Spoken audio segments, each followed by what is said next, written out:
Hello दोस्तों, आज हम बहुत ही महत्वपूर्ण विषय पर चर्चा करने जा रहे हैं। जी हाँ दोस्तों, आप स्क्रीन पर देख रहे हैं, लिखा हुआ है एमपी में दिए जाने वाले आरक्षण। तो जो ईएसवी से जो वैकेंसी निकलती हैं और अन्य जो वैकेंसी निकलती हैं, उन सब में एमपी में आरक्षण दिया जाता है। तो आरक्षण किस प्रकार से दिया जाता है, आज हम उस विषय पर चर्चा करेंगे। तो शुरू करते हैं वीडियो को। नमस्कार दोस्तों, बहुत बहुत स्वागत है आप सभी का एक बार फिर मेरे यूट्यूब चैनल में।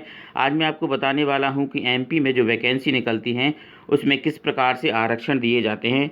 तो देखिए, यहाँ पे हम सबसे पहले बात करेंगे महिला की। तो जो महिला है, महिला को किस प्रकार से आरक्षण मिलता है।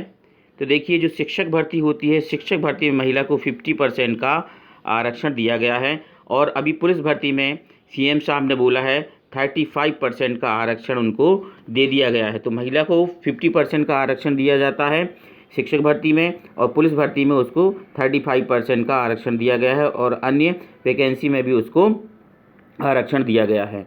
फिर बात करेंगे हम संविदा कर्मियों की।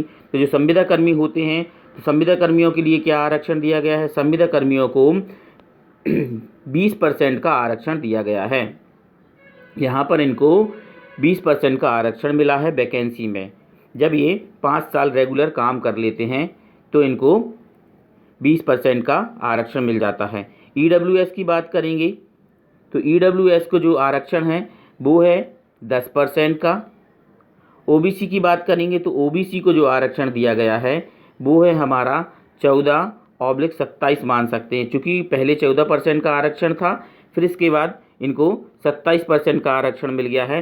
परंतु कुछ जनरल कैटेगरी के लोगों ने कोर्ट में इस पर याचिका दायर की थी, तो ये कोर्ट केस अभी चल रहा है। तो ये 27% का आरक्षण ओबीसी वालों के लिए है, परंतु यहाँ पर अभी वर्तमान में 14% का लगाया जाता है। अगर वो केस पूरी तरह से सॉल्व हो जाता है और अगर ओबीसी के पक्ष में आता है तो उनको 27% का आरक्षण दिया जाएगा। अब बात करेंगे हम इसमें एससी वालों की। तो जो एससी कैटेगरी है उसको 16% का आरक्षण है, और जो एसटी कैटेगरी है उसके लिए 20% का आरक्षण है। इसके अलावा और भी आरक्षण दिए गए हैं, जैसे कि हम बात करेंगे दिव्यांग की। तो जो दिव्यांग होते हैं उनके लिए सरकार द्वारा 6% का आरक्षण दिया गया है। और जो एक्स सर्विसमैन होते, एक्स सर्विसमैन आप लोग जानते होंगे, भूतपूर्व सैनिक, उनके लिए कितने परसेंट का आरक्षण है, उनके लिए दिया गया है 10% का आरक्षण।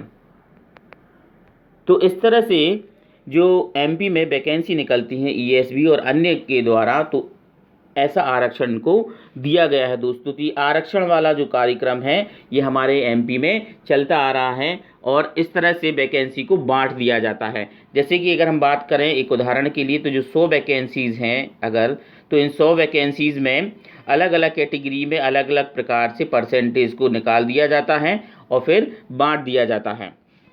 तो ये सारी महत्वपूर्ण जानकारी है आप सभी के लिए, जो नए कैंडिडेट्स हैं, जो नए फॉर्म भरते हैं और अभी पता नहीं है कि किस तरह से वैकेंसी को बांटा जाता है, किस तरह से कंपटीशन रहता है। कंपटीशन इस वजह से बहुत ज़्यादा हो जाता है। जैसे हम बात करें एक्स सर्विसमैन के बारे में, तो एक्स सर्विसमैन जो मिलिट्री में जो ऑफिसर्स होते हैं उनका एक बॉन्ड भरा जाता है 15 या 20 साल का। 15 साल तक अगर वो सर्विस कर लेते हैं फिर वो यहाँ पे वापस आ जाते हैं, और उनके लिए ये सब सुविधाएं दी जाती हैं।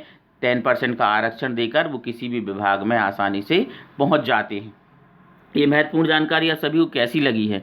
यदि ये जानकारी आपको अच्छी लगी है तो प्लीज़ चैनल को लाइक करें, सब्सक्राइब करें, बेल आइकन को प्रेस करें, ज़्यादा से ज़्यादा शेयर करें, और ऐसी ही जानकारियों को जानने के लिए देखते रहिए मेरे यूट्यूब चैनल को। तब तक के लिए आप सभी को मेरी तरफ से नमस्ते।